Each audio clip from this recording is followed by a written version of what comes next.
Welcome, everyone, and thank you for joining us today. Before we begin today's webinar, pardon me, Osteoporosis Canada acknowledges the land that our offices, located in Toronto, are on, is a traditional territory of many nations, including the Mississaugas of the Credit, the Anishinaabe, the Chippewa, the Haudenosaunee, and the Wendat peoples, and is now home to many diverse First Nations, Inuit, and Métis. We also acknowledge that Toronto is covered by Treaty 13 with the Mississaugas of the Credit.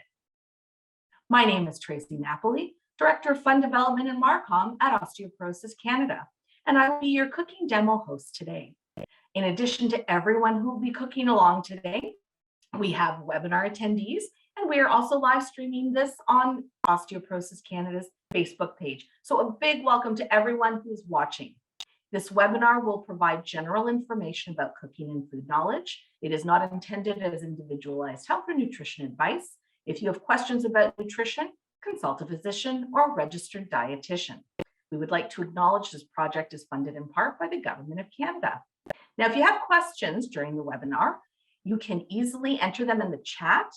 You can also click the Q&A icon at the bottom of your screen and enter your question. And if you're watching on Facebook, you can enter your question in the comment section, and we will do our best to answer as many as we can during the time available.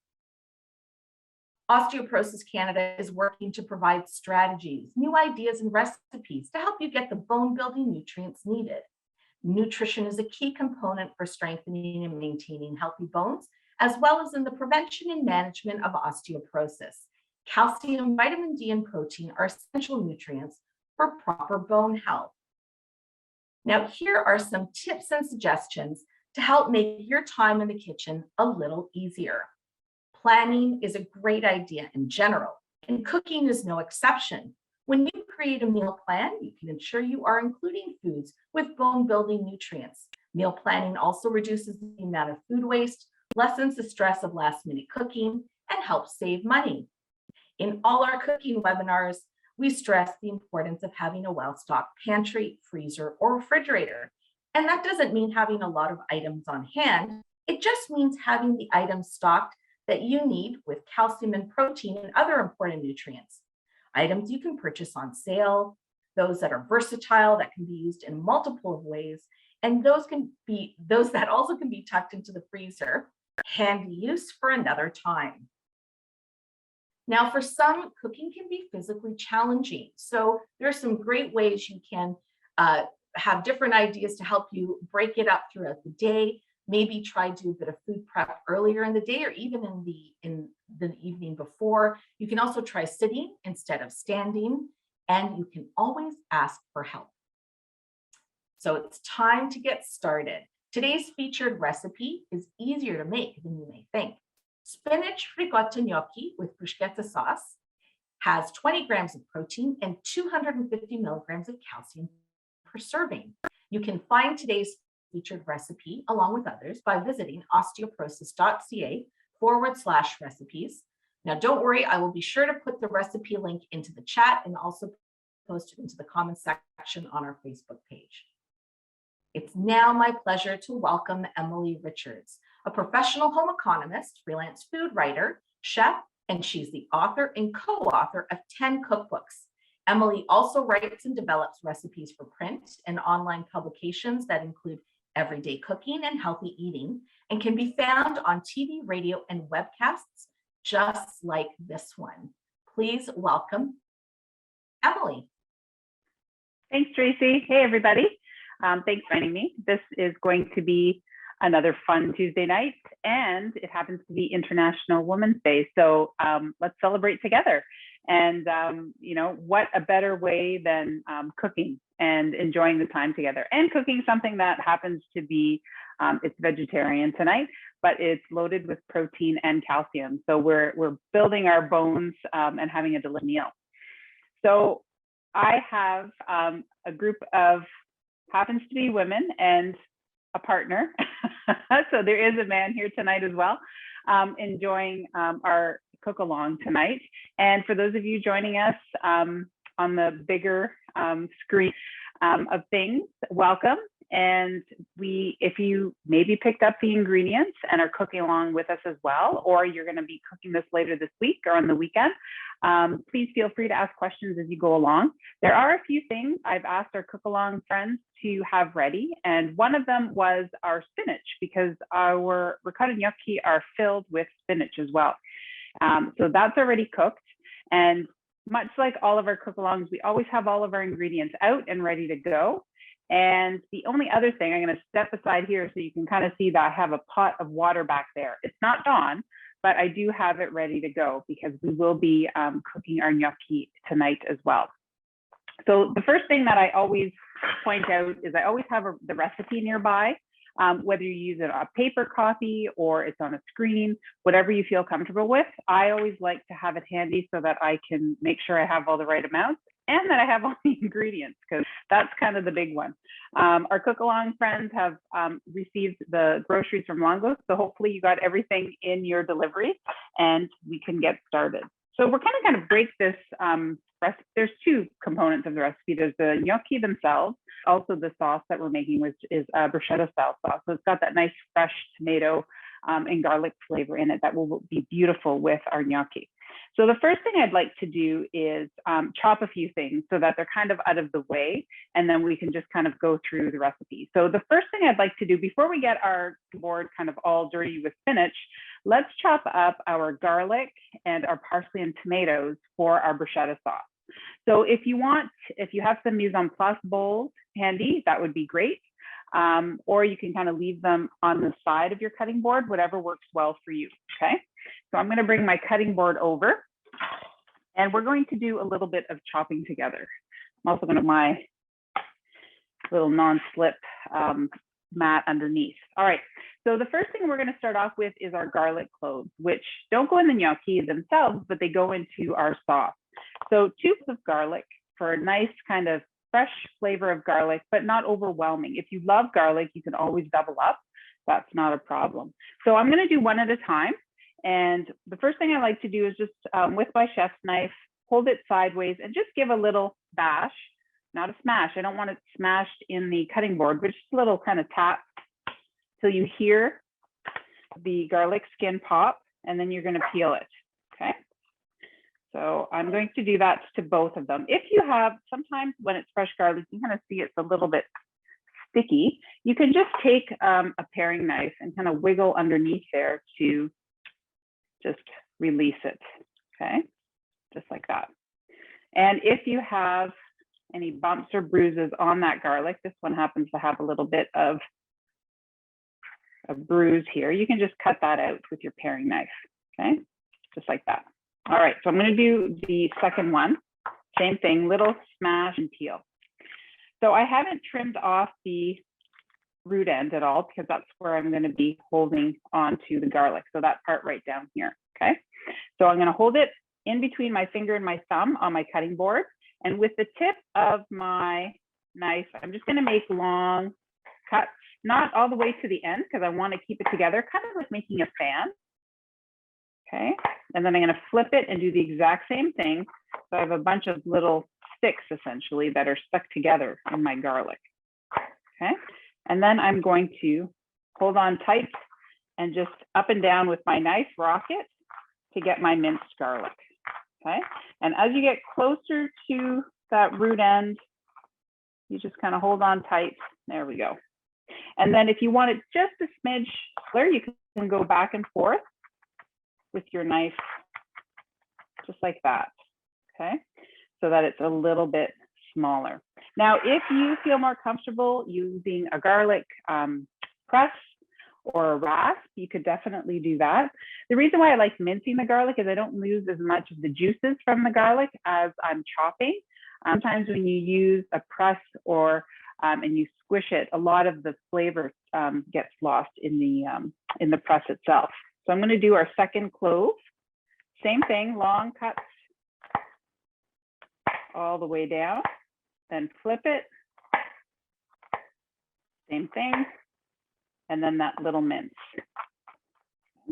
So I know gnocchi may seem like something that is going to take forever to make, but we don't really have to cook very much. So that's the part that saves us to make this during the week.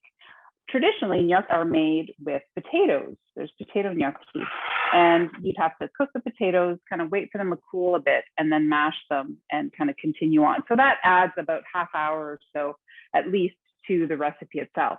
So here, the only thing we're cooking is the spinach, and that only takes a couple of minutes. So that's really, really speeds up the process of our gnocchi making. So there's our 2 cloves of garlic. And we're also going to need a tablespoon or so of fresh parsley. So we're using flat leaf parsley tonight. I love it because it has great flavor, always adds lots of color. This is an herb that I always have on hand in the refrigerator because I love adding it to so many things for flavor, for brightness. It's a really nice herb to have, and it lasts a long time in the fridge. You can store it in a cup like I have here with some water. Typically, don't do that. I don't, because I go in and out of the fridge so often that it ends up spilling. Someone knocks it over and I have water everywhere. So what I tend to do is wrap it with dry paper towel after it's been washed, and then tuck it back into the bag that I bought it and just keep it in the crisper drawer.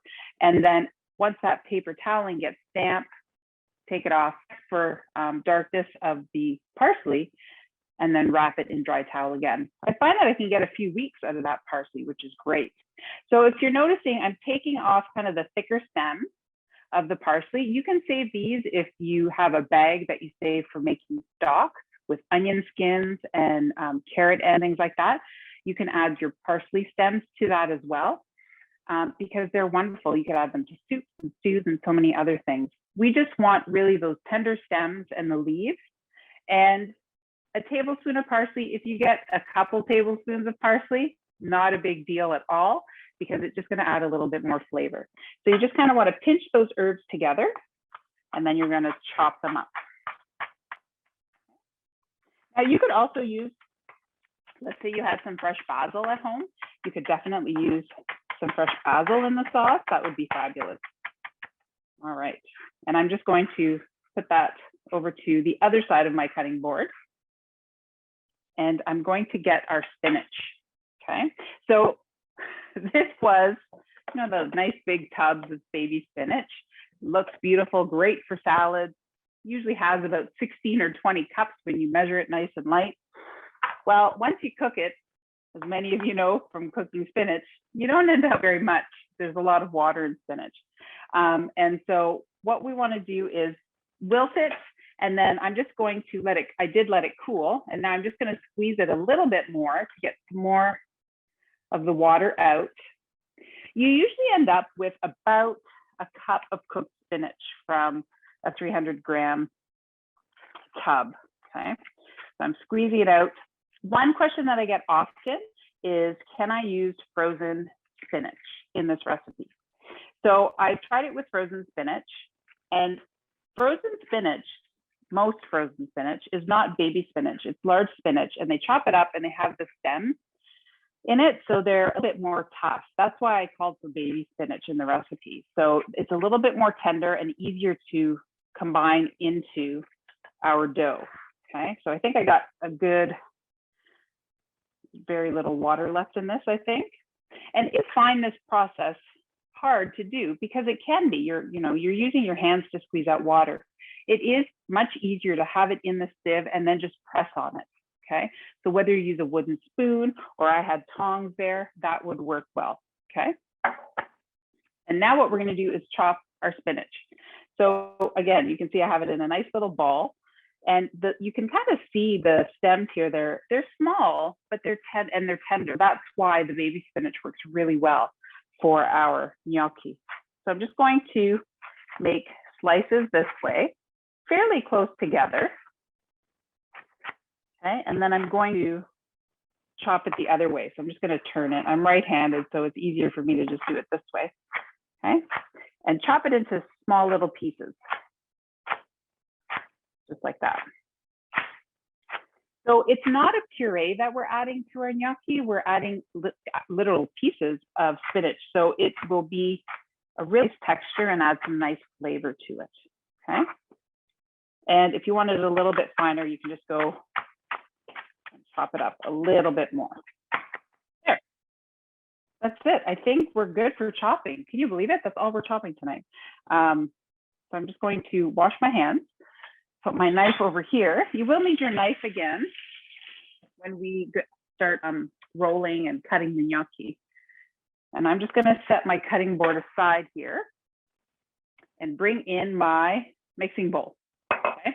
If at any point I'm going too fast, let me know, because sometimes I just motor through. Gnocchi are one of my most favorite things to make. Been making since I was a little girl, and I kind of just, I'm on a roll and I just keep going. So our gnocchi, ricotta gnocchi, we are going to use 1 tub of ricotta cheese, and you can get different brands of ricotta cheese. You can get different fat contents and textures of ricotta cheese.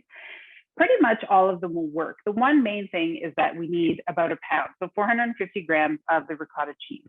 So what I'm going to ask you to do is take your ricotta and just put it in your bowl. That's it. Easy as that. Now, some ricotta cheese will have some whey in the bottom or a little bit of what looks like water. You can add to. If there's a lot on top, what you can do is that same sieve that you used for the spinach, you can just dump out the ricotta cheese in there just to remove some of that water. Most ricotta, especially local ricotta cheese, doesn't have a lot of whey in it, and it does have a nice smooth texture. You can see that I'm using tonight is very dry, no whey, okay? So I'm gonna just break it up a little bit here. It's also very smooth. And I'm just using a fork. If you want to use a whisk, you can. I find it easier with a fork, only because it just, when you go to add the spinach, it doesn't get caught up in the whisk. So I find the fork works a little bit better. All right, so spread out your ricotta cheese, and then we're gonna add 1 egg. So in the recipe, it calls for 1 large egg. Our cook-along friends tonight got extra large eggs. So I'm gonna use the extra large egg as well. And what that means, especially for anyone at home cooking this recipe and you only use extra large eggs or jumbo eggs, what ends up happening is you might just need a little extra flour in the end. And that's why I thought it's great. We're all using the same eggs tonight, so we can kind of work at the same. So just crack your egg right into the ricotta cheese, okay? And then we're also gonna add some salt, 1/2 teaspoon of salt, because we do want our gnocchi to taste good. So I'm going to measure out my salt and get it in there. Sprinkle that over top. And then you're going to add your spinach only. I'm gonna put that right in there. And I'll save my parsley and garlic for later. All right, and now you start mixing. Okay, so the egg gets mixed up. You're gonna spread around that spinach. And you just want everything to be kind of evenly mixed throughout, okay? Now, I love ricotta cheese. I use it for many, many things, sweet and savory. And I think what, and Tracie and I have chatted about this, is that some people may not think of it as something that has lots of calcium, even though it is a dairy product, which typically does have a good amount of calcium in it. But do you find that that's true, Tracie? Like that there is a surprise element when we kind of consider ricotta cheese in recipes, or maybe it's the amount that people are surprised about? Well, I think it's also, maybe if it's not an everyday ingredient for some people, like I grew up eating it just like that, out of the tub, and I've used it in other ingredients. And so sometimes, I mean, through these cooking demos, the great thing is that we can learn about different ingredients that have that are handy to have around. And some people, if they're new to an ingredient, like if you're not used to eating ricotta, I mean, making gnocchi, that's the best way to put it in. And I think like it has a lot of other uses. So if you're kind of, new to that kind of ingredient, give it a shot, put it in gnocchi. And I think the other thing, what I love about this recipe is there's no fancy equipment.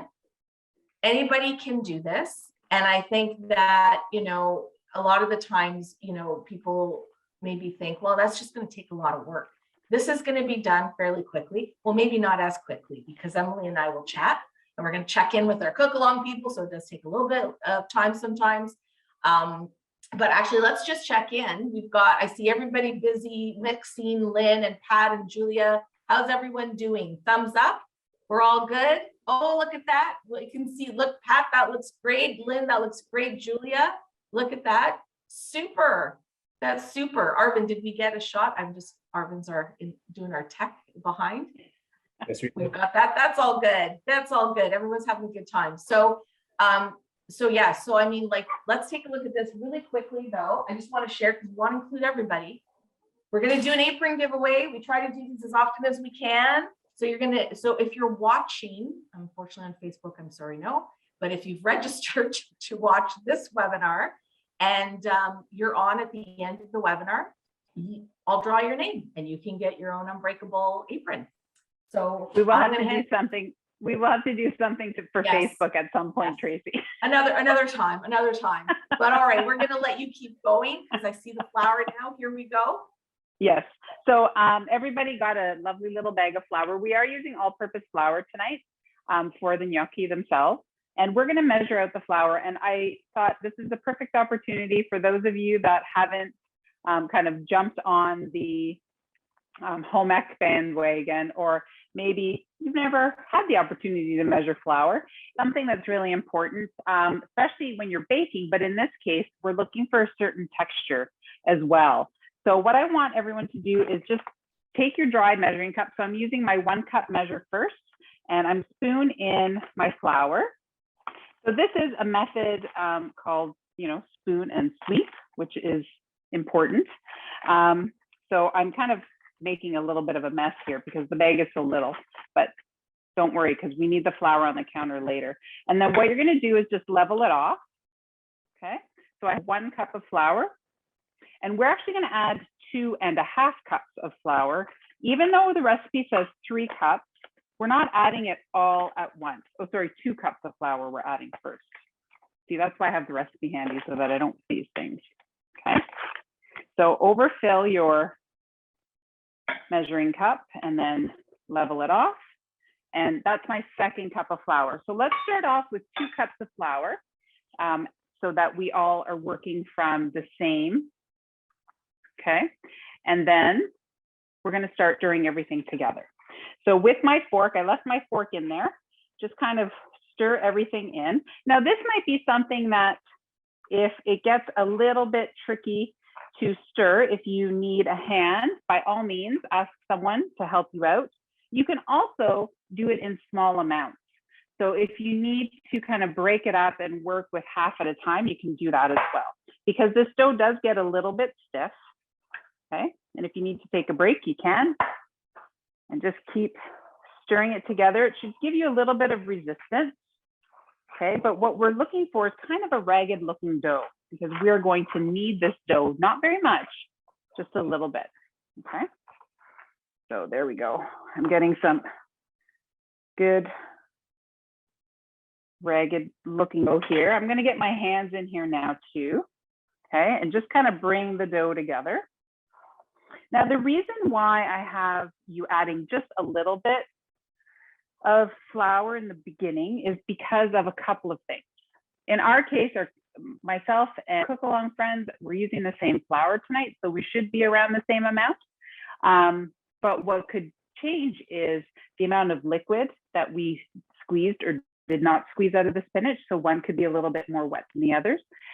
If you're using a different type of ricotta cheese, has a little bit more water, for example, in it, definitely might need a little bit more flour. So it gives us a little bit of wiggle room when we only add some of the flour and then keep adding to it. Okay, so if you can start bringing it together with your hands or hand, you should end up with somewhat of it should still be a little bit sticky, but it should feel like a nice firm dough here.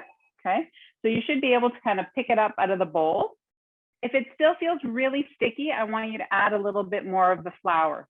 Okay, and I would add it about 1/4 cup at a time. But at this point, You can see I have a little bit that sticks to my fingers, but not too much, okay? And then you can put some flour on your counter or your work surface, wherever you're working, okay?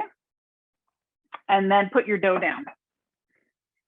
Now, you will need some bench flour. So what I like to do is, because we needed that 1/3 cup, I'm just going to measure out about 1/2 cup and leave it handy so that I don't put my hand back into the flour, okay? So that I don't end up with little bits of gnocchi in there, okay?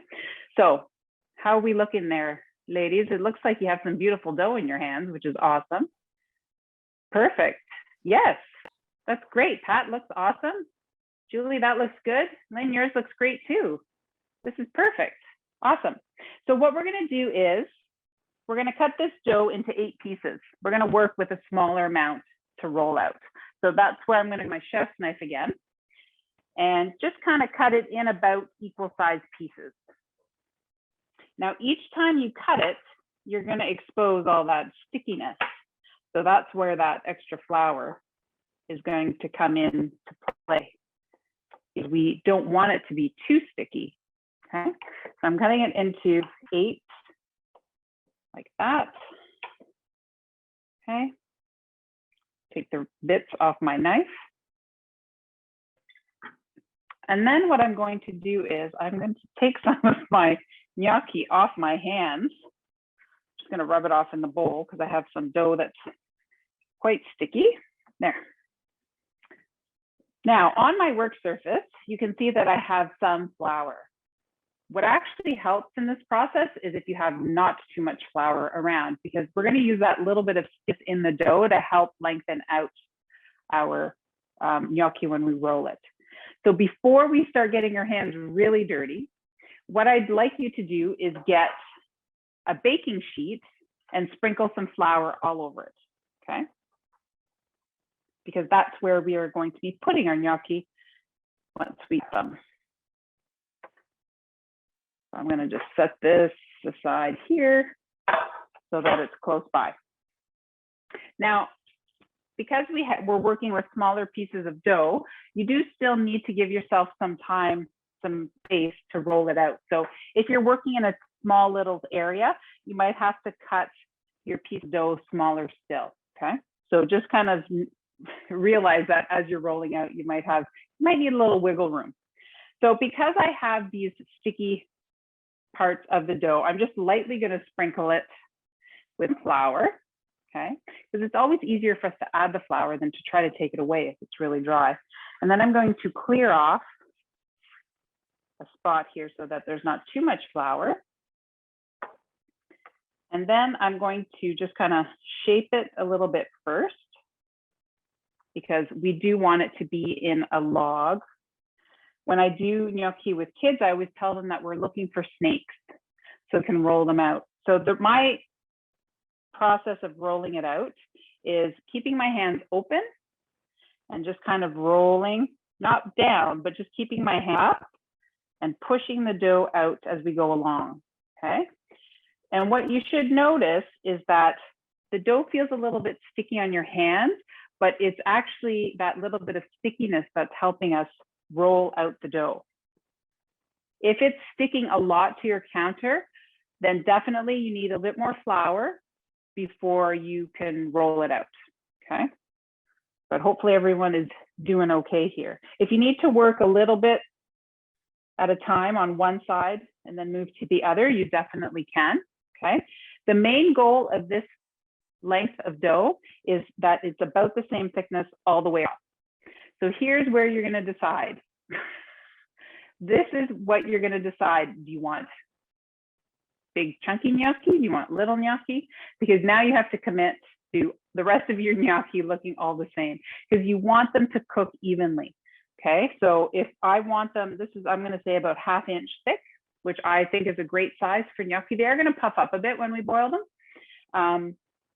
And then we're going to cut them into small pieces that are similar. So I like this length and width. This one's a little bit skinny on that side, okay? This is where we're gonna start adding that extra flour now. I'm gonna take some flour, sprinkle it, rope, my gnocchi rope in it. And then you can use a chef's knife, a paring knife. I'm going to just put a little flour on it and then cut it into, I'm going to do about 1-inch pieces. Okay. And then don't move them anywhere, because again, every time we cut it, we're exposing the dough. We're going to toss them in flour. Okay.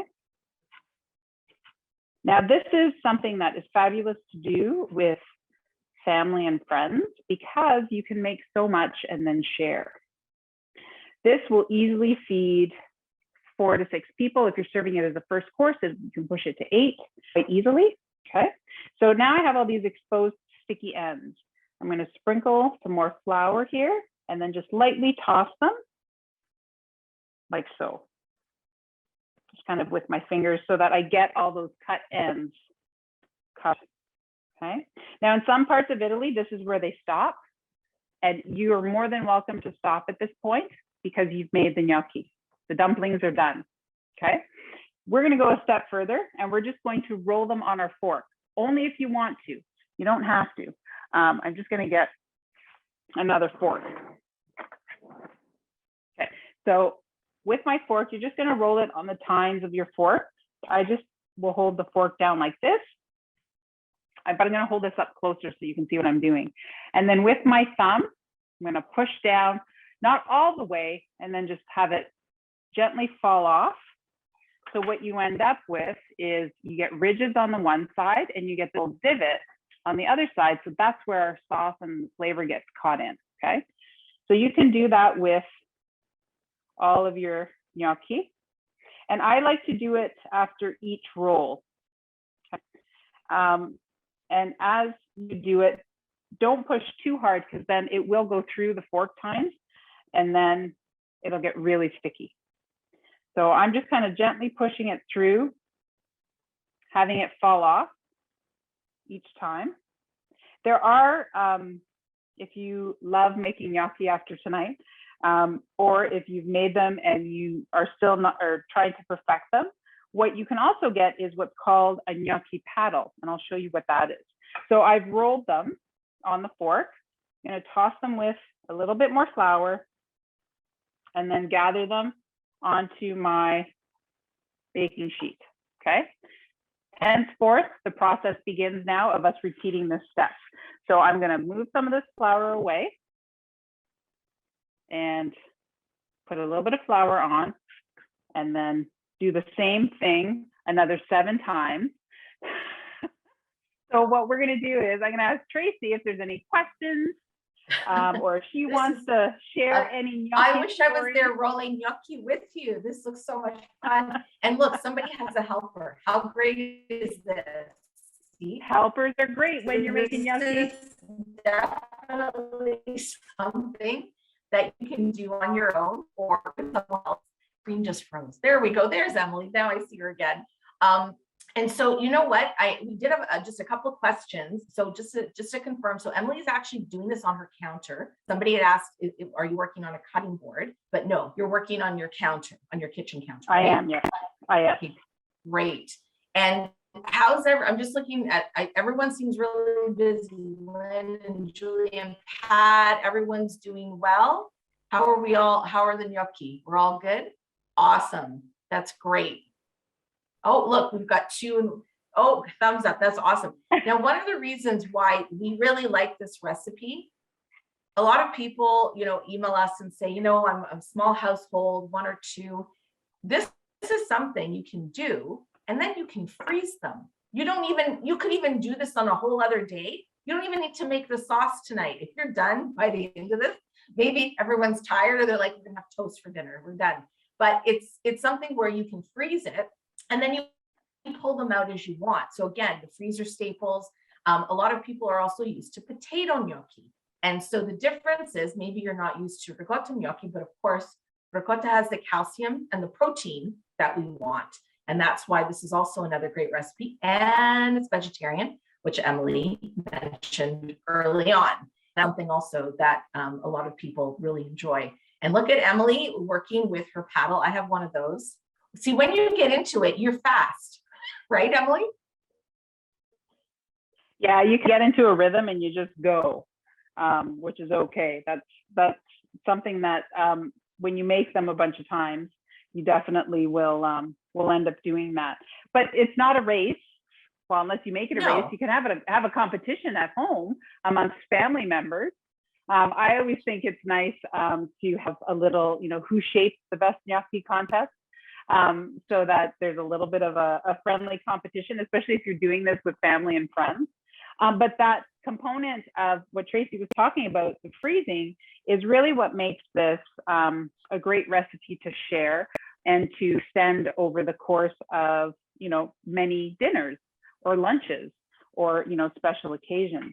So if you are a smaller household, as I said, this does feed many people.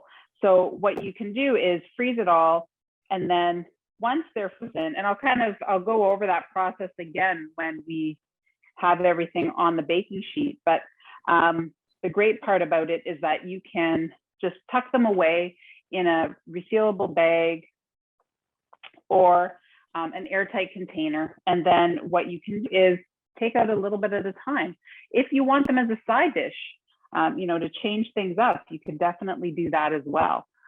So they have some versatility. This is the gnocchi board that I was telling you about. It's basically just a little wooden board that has ridges in it. In Italy, it's used for many things outside of pasta. My family's from Southern Italy, so we do some baked on it to get that little ridge shape as well. So same idea with my thumb, and I'm just rolling it along the ridges, okay? But again, the main goal is to make sure that we have similar size gnocchi, okay? So that when they go to boil, B1, then they will cook kind of at a similar rate. So what I want to do, Tracie, is just check in and make sure our cook along participants are actually able to roll. It's not too sticky or anything like that. So let's go one at a time. Nods, Let's just check nods, everyone thumbs out. up. I see nods and thumbs up, so that's very good. I feel like we have gnocchi pros on tonight. Lynn, how are you doing? I know. Let me just check with Lynn. Lynn, are you having fun? I know she's on mute. I should probably have a dough on your hands. That's okay. It looks good. Oh yeah. Oh no. Are we able to unmute Lynn?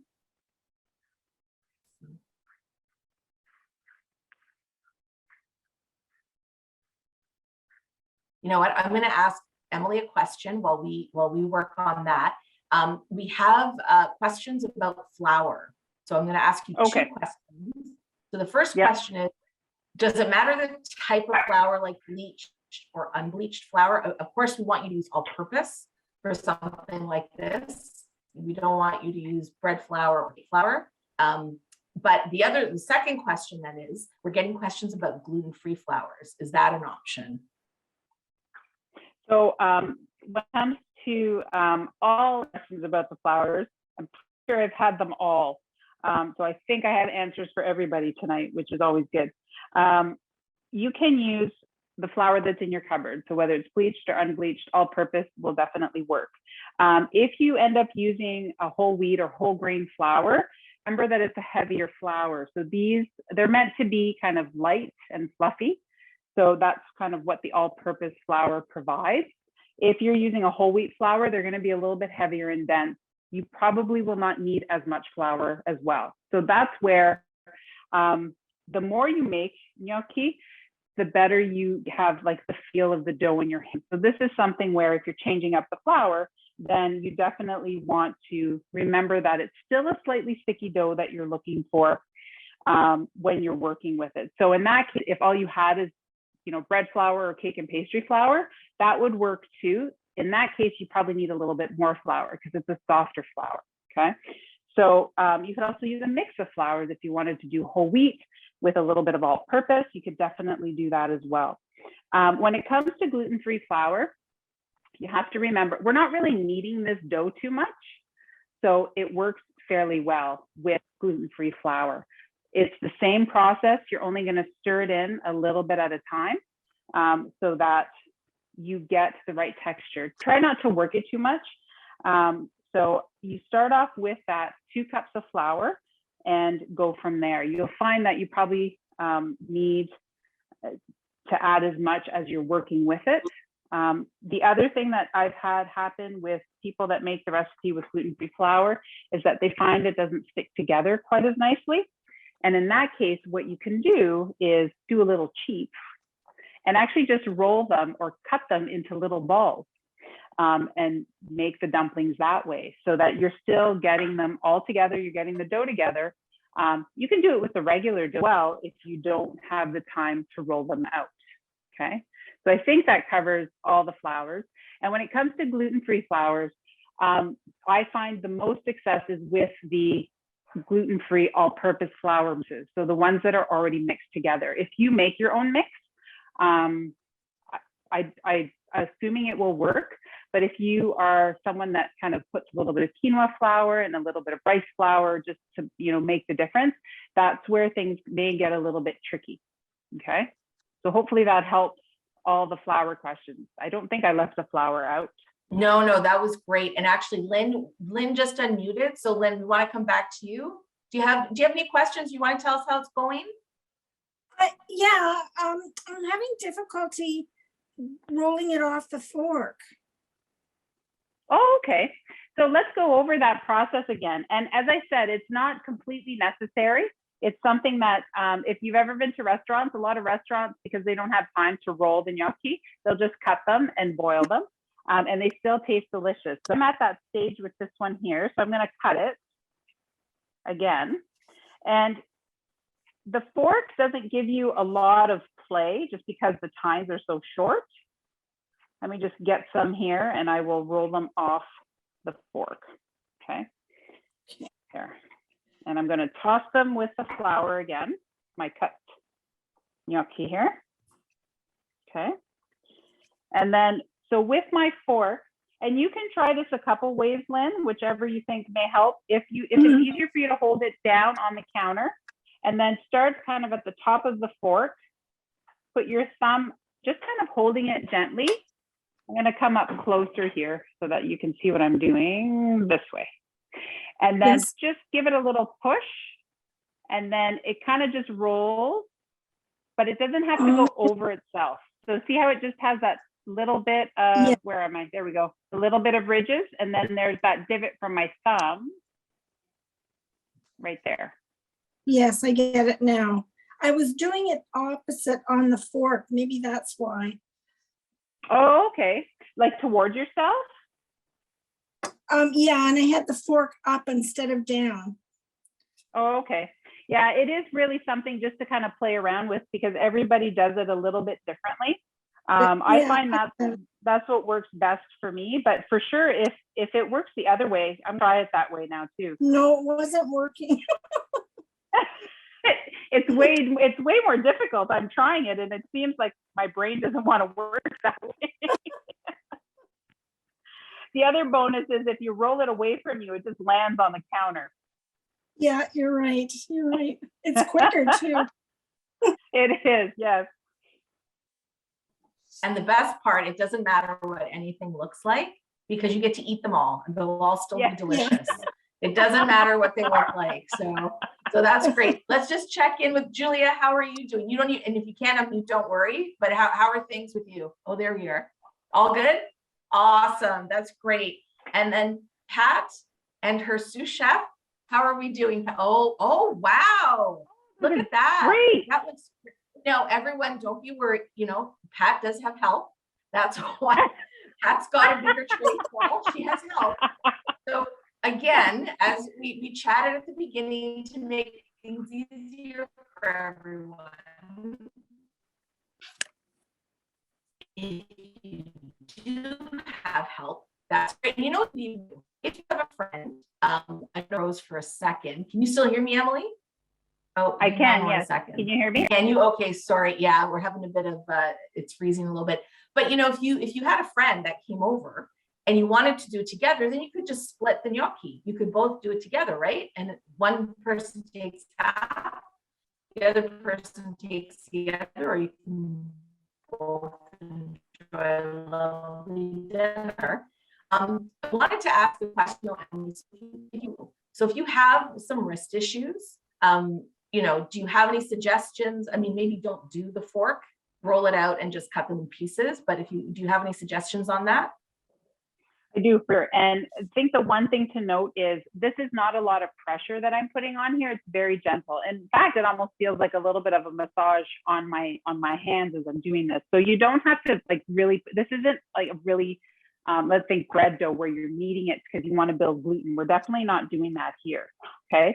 So the other thing is, and this helps a lot of people out, especially if they are smaller households, if they are not able to work with all of the dough in the same amount of time, which in our case, you know, about an hour or so. So what can happen is you can take a little bit of the dough and then work with it, make your gnocchi, and then put the dough back, put it in the refrigerator. Now, the only downside of that is that when you take it out, you may need to add a little bit more flour to it because now the flour's had the chance to sit and absorb the moisture of the ricotta as well as the spinach, okay? So work with it a little bit at a time if that will help you out, okay? So I'm just rolling out my last 3 pieces here and I'm going to just cut them as opposed to roll them because I want to talk about the make ahead of freezing them and then clean up so we can make our sauce, okay? So here's my last 3. And this is just to prove how much easier it is if you don't fork them. You just cut them, okay? So again, around the same size pieces. Just like so. So Emily, while you cut, I'm gonna throw in 2 more questions. Okay, so somebody asked if they cannot find ricotta in their store, could they use cottage cheese? Ooh. So you can use cottage cheese. The flavor will be much more pungent because cottage cheese is a little bit more acidic. But you do have to puree it, or else, or if you find the smooth cottage cheese, I know it's available in most large grocery stores, and you can use that. The other difference is the amount of liquid that's in cottage cheese. So you'll find that you may need to use a little bit more flour when you're making the ricotta. So again, because we're adding a little bit of flour at a time, it works easily for you to control that, okay? So that you're not just kind of dumping in flour haphazardly so that it won't work, okay? See, look at how fast it is without forking them. So just cut them, especially if you're hungry. So and on a I'm going to ask you, you'd be very hungry. Yes, Tracie. I would, I know. I'm going to ask you another question, but I am also going to make a note. So if you can't, not like we want to make everybody making everything from scratch, but if you are interested, making homemade ricotta is actually extremely easy. I do it all the time. And Emily, I'm sure you've done it as well. So, I mean, that's something, if you really want to invest and you want to, you know, add these to your repertoire, and you can't find the ricotta in your store, pretty handy, it's pretty easy to make. The other question is, we're getting questions about serving size. So if you're not used to, you know, eating gnocchi, what do you think is a nice serving size, Emily? Like for a meal? For a meal? So if you've had gnocchi out, let's say, and you feel kind of like weighted down when you've eaten it, it's usually because they're weighted down with flour. They're just a heavier combination, if you will, okay? And so what ends up happening is that pasta-sized bowl feels like you've had, you know, 2 big bowls of pasta just because of that. So I usually say that, you know, for a serving for dinner is about 2 cups. Now, it sounds like a lot, but remember, it just depends on the size of your gnocchi as well, right? So we made kind of fairly larger size gnocchi, which are right here beside me, that I'm going to tell you about in a second. But they also, about a cup would be a lovely side dish. So if you wanted to change things up a bit, and serve them, instead of potatoes, for example. This would be a great option for you to serve alongside your favorite meats or fish, or as a base of something. You can also add other things. We're making this very simple tonight with a simple sauce, but you could add roasted squash with the gnocchi. You could add other tossed greens and things like that with it to make it a little bit bulkier. One of my favorites is gnocchi with sausage. That's a fabulous one where you crumble up some sausage and then you toss it in with a sauce, and it just makes it a little bit heartier, but still kind of taking that, 2-cup allotment so that it doesn't feel like you're overwhelmed. Okay. So this is my baking sheet full of gnocchi. And here's where the make ahead is. So we put flour on the baking sheet. We floured everything.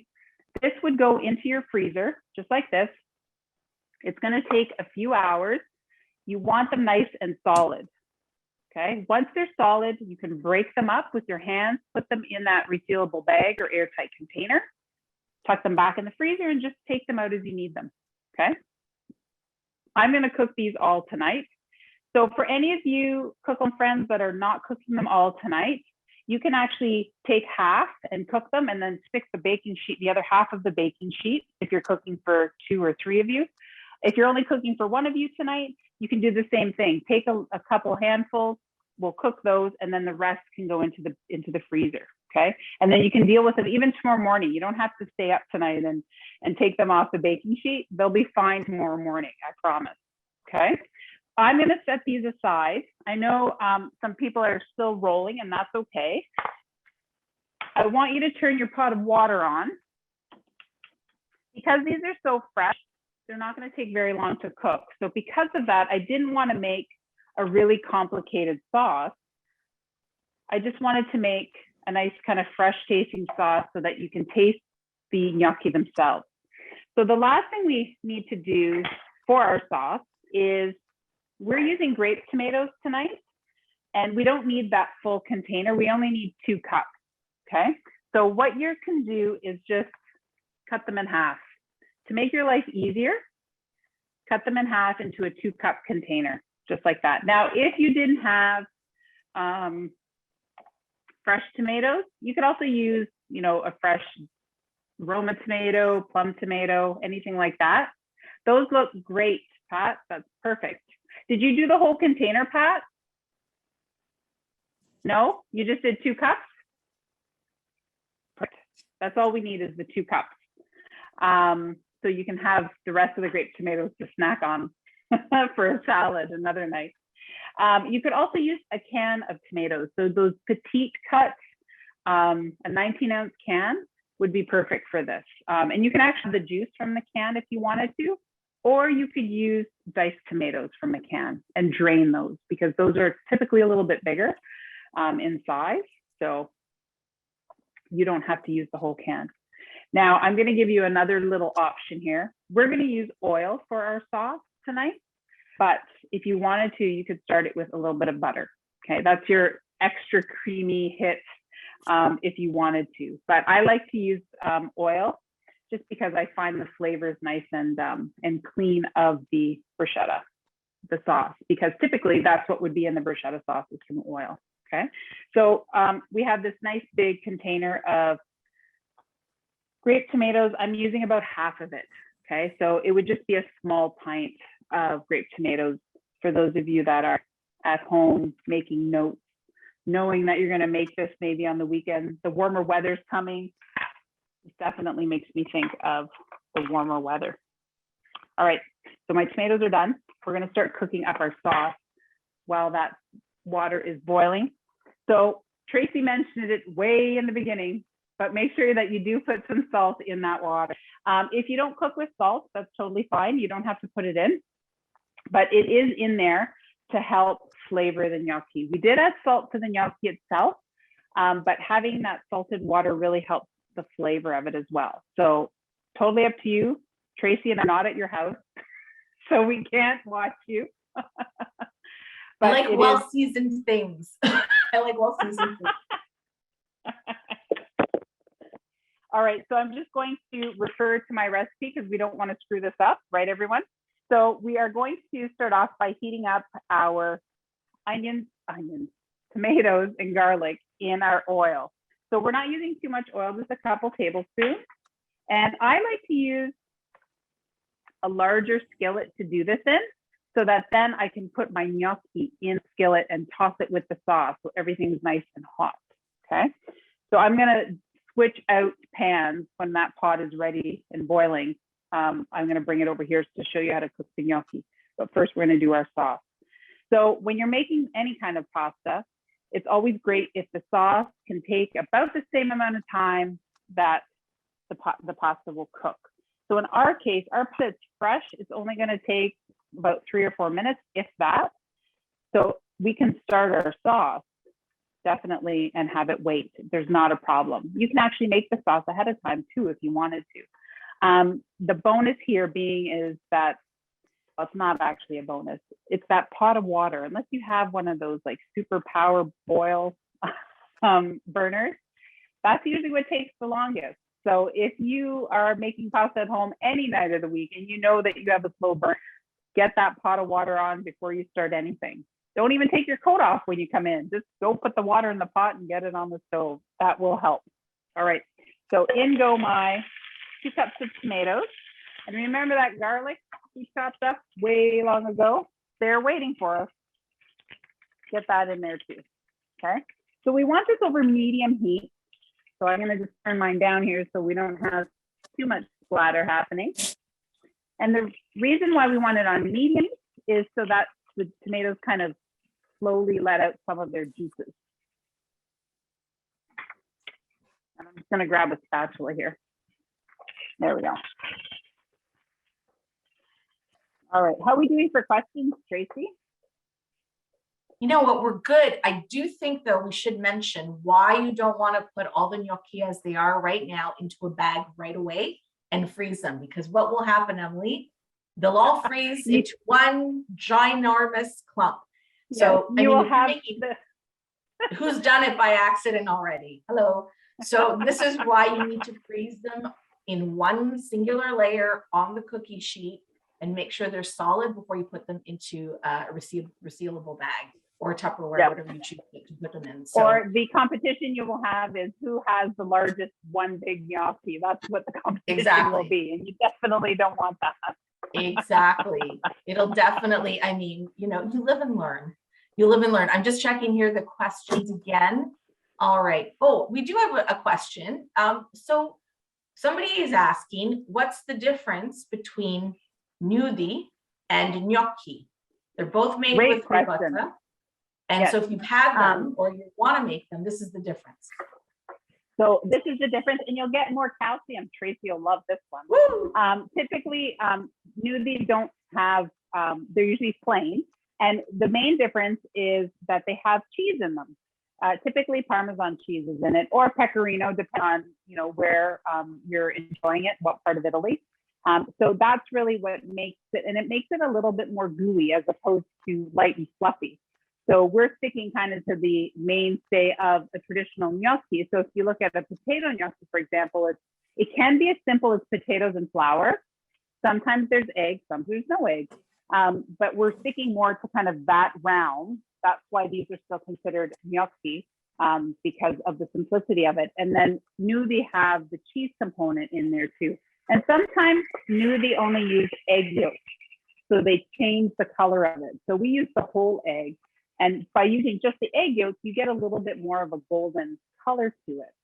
Now we made ricotta gnocchi, but you can use other vegetables. If you had cooked up some Swiss chard, the greens or beet greens, or even rapini, anything that's cooked and chopped finely, you can stir into the mix.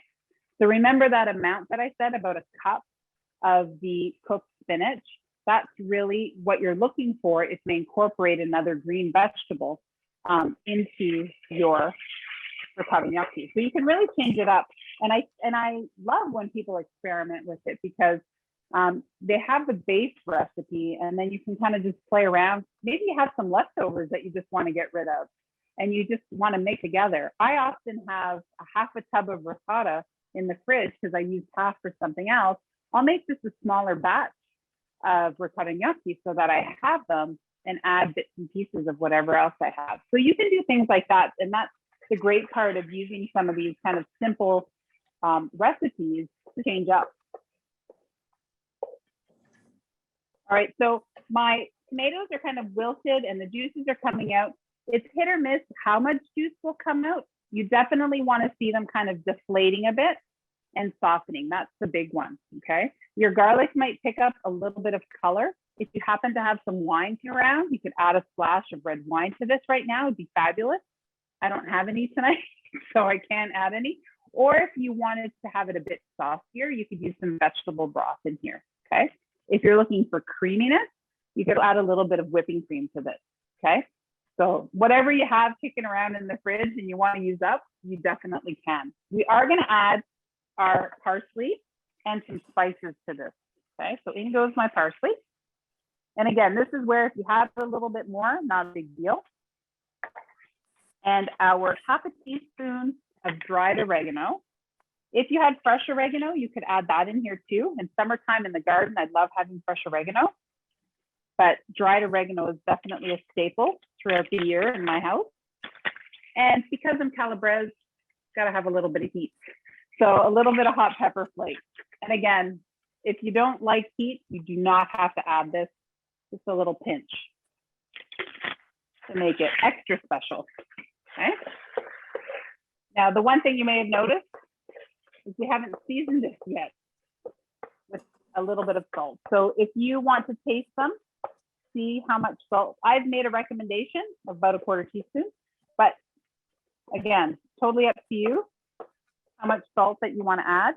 The other thing that you can add to this, which is my favorite things to do, especially if you're not using salt and you find that you're missing it, add a splash of balsamic vinegar to this, okay? And that will really brighten up that little bit of sweetness behind the balsamic vinegar will be perfect, okay? So I'm gonna, this is done, our sauce is done. See how fast that was? By the way, you can eat this right now just with bread. If you have some bread kicking around and you're hungry right now, just pop it on some crusty bread and enjoy it. It's quite tasty. I'm going to bring over my pot of water so that we can cook the gnocchi in front of you. And then we're in the home stretch, although I feel like I'm speeding along for our cook-along guests tonight. How you doing, Lynn? I'm good. I made Awesome. my gnocchi too big, but other than that, it's going to take some practice. But yeah, no, I'm good. And the sauce smells amazing. Oh, that's great. And so the thing about the larger gnocchi, it's not a big deal. You'll just have a little less, and they may take a little bit longer to cook. That's all. Right. I'm gonna tell you my gnocchi story. When I went to New York, and I love tasting gnocchi at restaurants, I ordered the gnocchi as the first course, and I was so excited. And it came to the table, and it had 3 gnocchi on the plate. They were this. They were like 2 inches. They were 2 inches big. Those are typically gnudi. Gnudi are a little bit larger. So yeah. Here I was, ready to dig into this plate of little dumplings. Instead, I got 3 big pillows on a plate. So they were delicious. So it's okay. It's okay. All good. I'm just looking at Pat, and I see somebody cracked open a bottle as per Emily's suggestion. Oh, wow. Oh, okay. Oh, nice one. Very, very nice addition. There we go.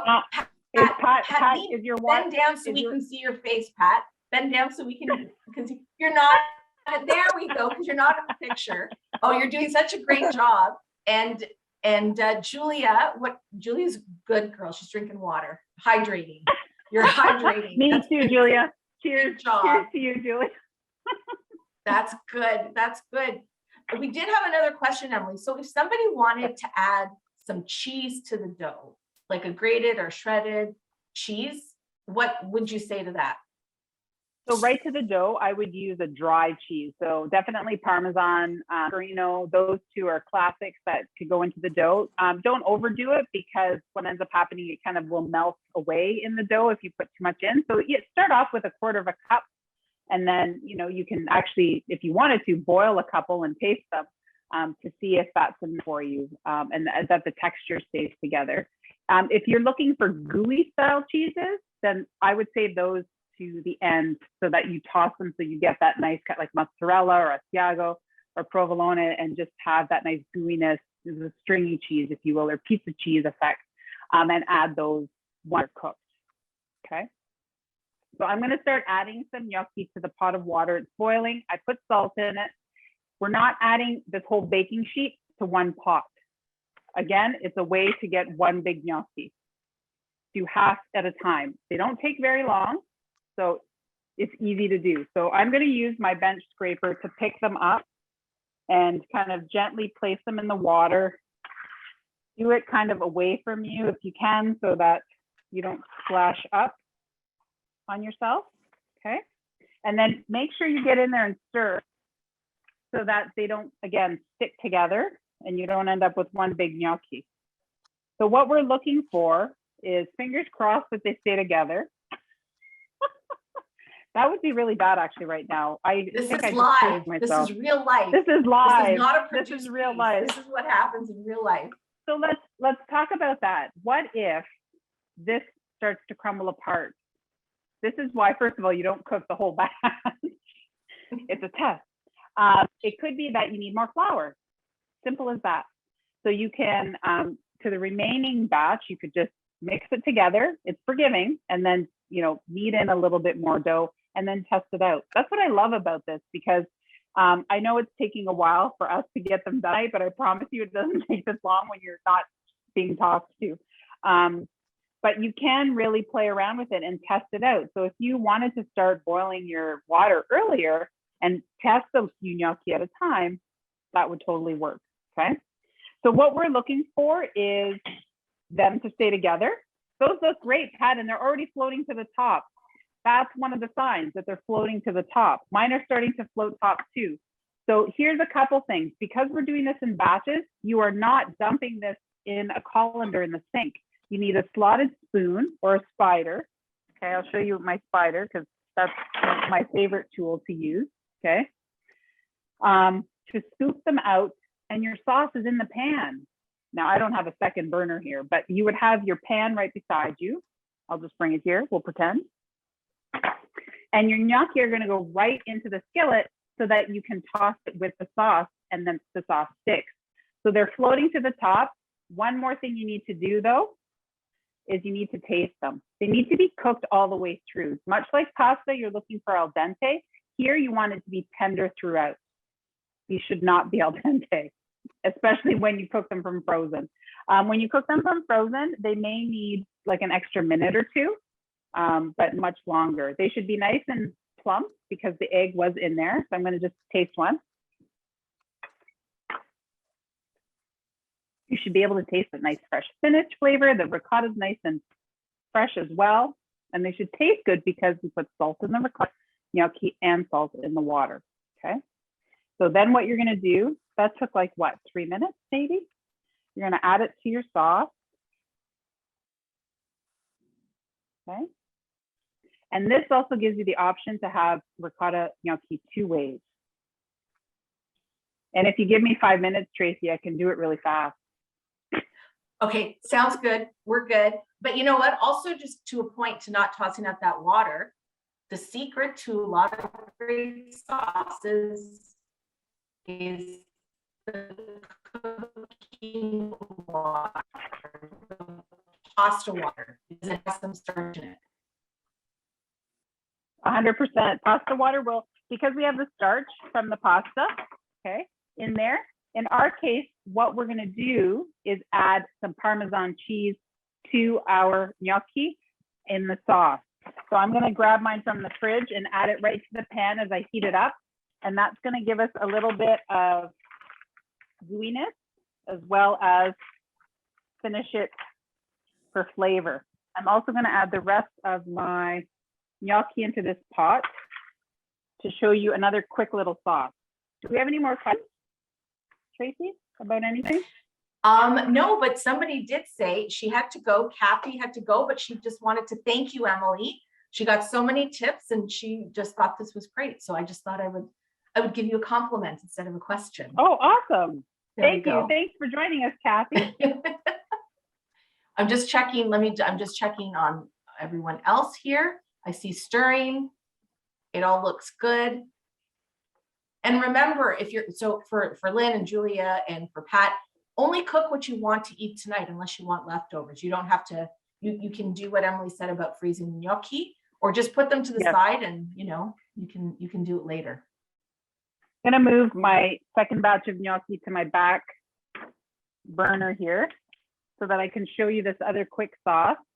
So what I did was, this is just a couple tablespoons of butter, nothing earth shattering, okay? I am going to flip my gnocchi that I have back here to show you. Is Emily a pro or what? Look at that saute toss. This is that Parmesan. It's fresh Parmesan, so it's gonna start melting. If you want it a bit creamier, you can add some of the pasta water to this in the skillet, or if you have whipping cream, you can add a little bit of that to it as well. That makes it a little extra rich. That's for special occasions, not a weeknight, okay? I'm just gonna stir my gnocchi here while my butter melts. And if you've ever had a slightly crisp gnocchi, this is the way to do it, okay? So my son loves it this way, which is also why I've split up the gnocchi so that I can make everybody happy in the house. You can also just toss these with your favorite tomato sauce. It doesn't have to be anything fancy. If it's like really quick and it's got homemade or store-bought pasta sauce in the fridge, heat it up and toss it with the gnocchi with some fresh parm on it, and it's absolutely delicious as well. So I actually want to get a little bit of color on this butter and brown it a bit. I'm just going to flip these a little bit more. This is really nice and gooey. I'm going to add a little bit of pasta water to it just to make it a little bit more creamy. And you can do that with a ladle so that you're not adding too much to it. There we go. And now I'm going to come back here. Oh, I'm getting a nice little bit of a hint of browning in my butter. It smells nice and nutty, which is what I want. And I'm going to bring, here's my second batch of gnocchi. And they're going to go into the brown butter. There we are. That nice sizzle. And you can also add Parmesan to this as well. You could also add a fresh herb. A classic one is brown butter and sage.